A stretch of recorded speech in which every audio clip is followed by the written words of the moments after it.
Star Wars: The Force Unleashed follows Darth Vader's secret apprentice, trained to hunt down and destroy Jedi, while Stormtrooper Commanders lead Imperial troops into battle.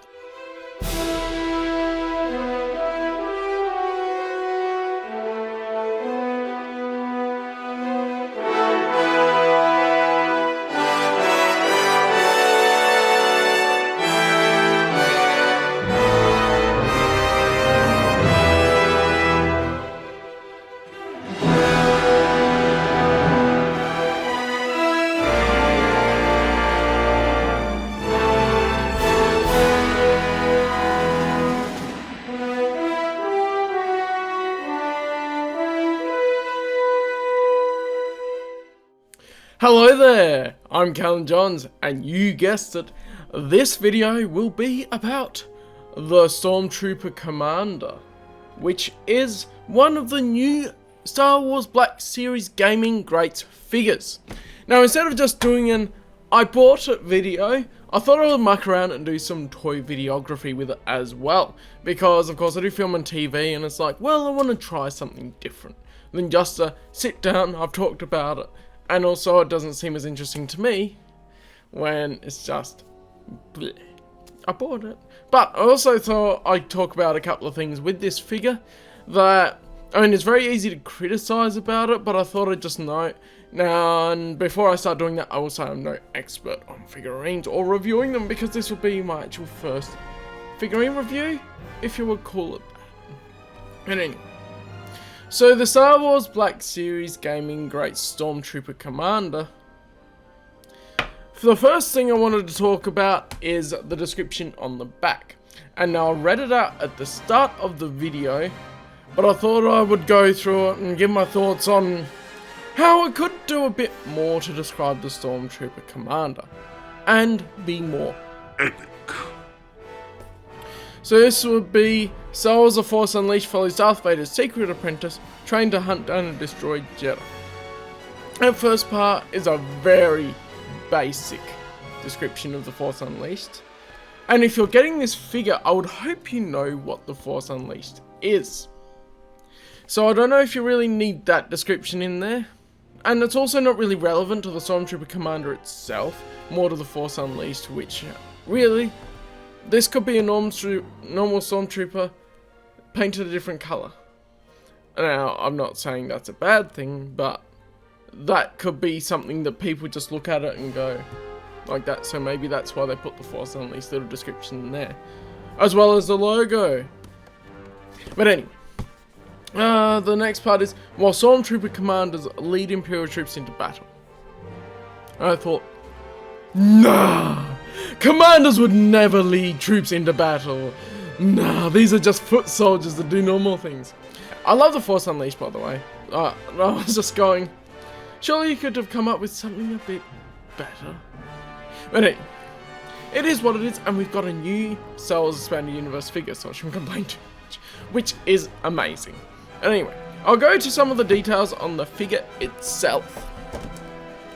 I'll just take these out. He comes with two weapons. One is a sniper rifle looking one, if we can see what that is. And then the, of course, E11 blaster rifle. Now I forget what model the snipers usually are, but he comes with two. I noticed as well that this part underneath, which I have an IG-88 figure there, has a part that can actually come out and be a longer stock for more stability. It doesn't allow us to do that, so that's all just one piece. But the good thing about the E11 is that it can fit into the little pouch in the back, and I haven't seen too many Stormtrooper figurines that can actually have a working pouch for the E11 blaster rifle. Usually they just come with, here's the weapon, and they hold it in their hands. And as you would have seen in the video part, the sniper rifle sits in his hands, but it's not perfect, because he holds it like this, but when you look like this, it seems like he's holding it in a weird angle.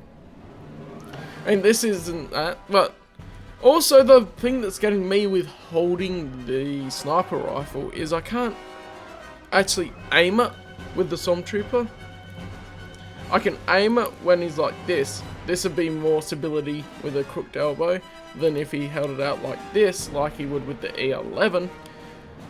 But he can't hold it with two hands properly because the arms don't do properly. Like, he'd have to lean it on his elbow, I guess. He'd have to lean it like this.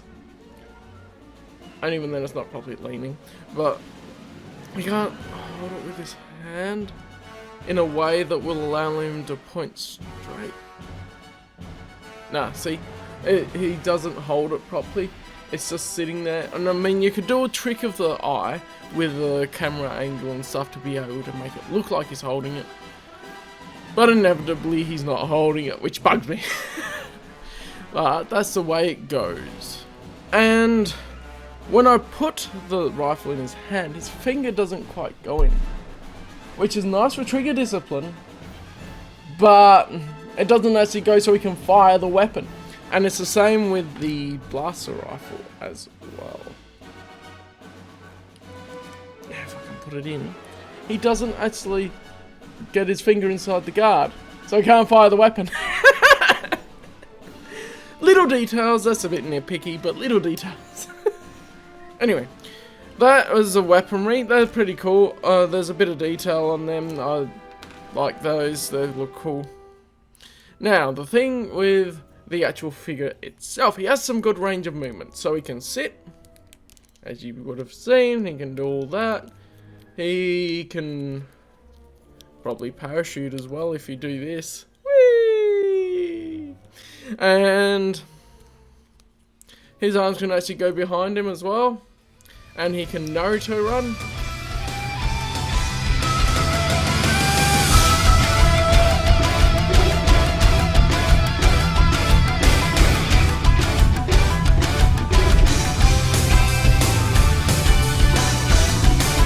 And then, also the weird thing to me about this is his arms can do a full turn around like 360 like this. It's like, why? He can make it, and his hands can do that. And he can look really weird because his arms are around the wrong way.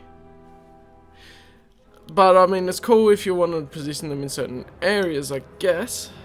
But the thing that gets me is you can turn the hands around this way, but there's no up or down motion, which would have maybe allowed him to hold the sniper rifle in the right position to look like he's firing it. That's much of a muchness a bit. His torso doesn't bend. There's a little click when you try to bend it that way, but he does bend up and down a bit, so you get a little bit of movement there. His head has some reasonably good movement. He can turn backwards, do a 3PO.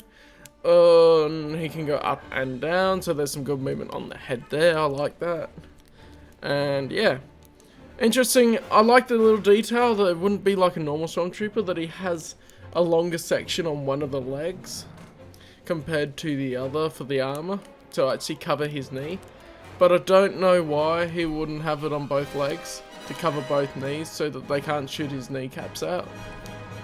Anyway, it's cool. I like the figure. It's really nice. And then onto the painting. Now, the paint, they could have just painted him with a bit of blue and stuff, but they put some carbon scoring on his helmet and around there, a little bit of dirt on the utility belt. It looks a bit more like than carbon scoring, and it's really cool. Like, there's a little bit of scoring and stuff on there. So I like the detail they put into this as well, with all of the bit of battle damage as well to the paint on the pauldrons and stuff.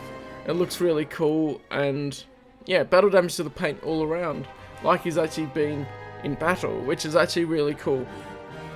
Now, the one thing that doesn't get me, and maybe that's a figurine thing, and I am not huge into really putting him on stands as much and really into the world, but I just really love collecting EU figures.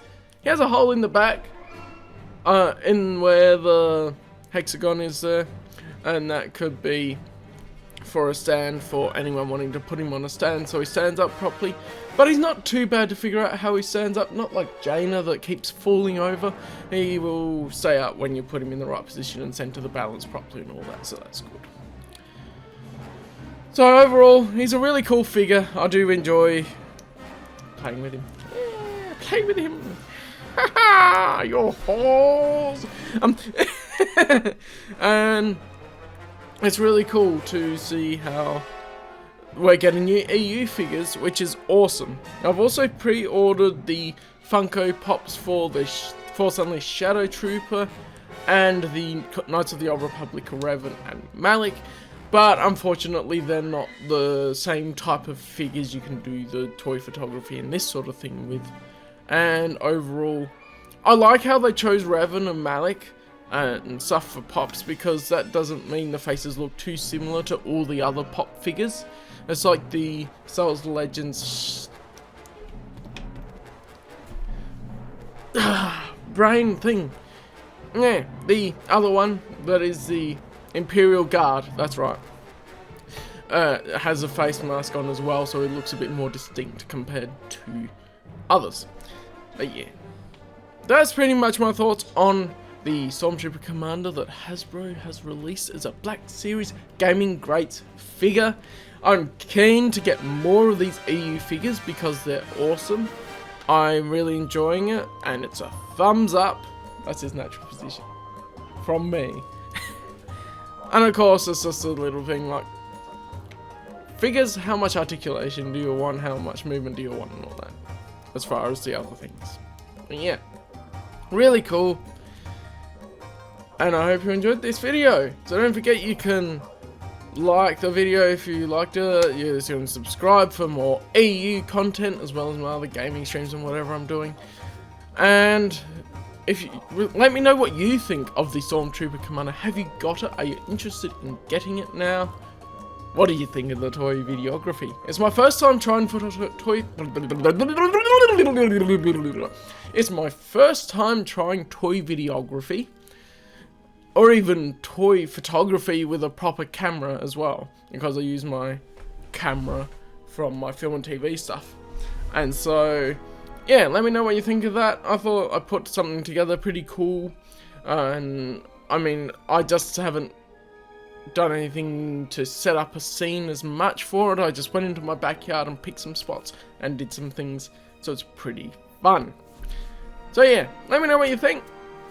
If you want to see a bit more toy videography, I can make separate videos of the ones I have, like Revan and Jaina. I could do some stuff with that, and that'll be good fun. But for now, that will be all for this video. I hope you enjoyed it, and I'll see you in the next one. Everybody,